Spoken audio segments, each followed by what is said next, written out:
এয়া আমি আজি আছোঁ ইয়াতে ৰোৱনতলীত। আমি মাটি ৰুবলৈ আহিছোঁ।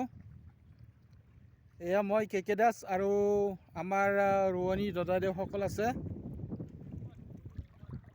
বৰহোলা উত্তৰ পাকৰকোনা গাঁৱৰ বৰহোলা পথাৰখনত এয়া আমি আজি এতিয়া মাটি ৰুই আছোঁ।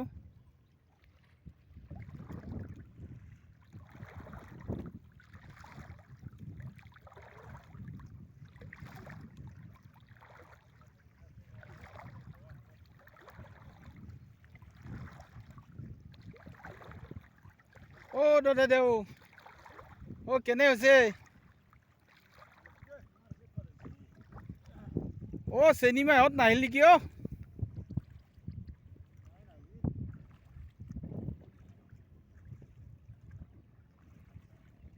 হাৰিচম্পা আৰু চেনী মাহত নাহিল নেকি?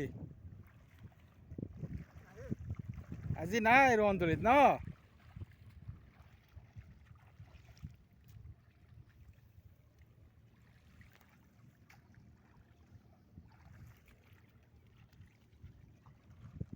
এয়া এতিয়া আমি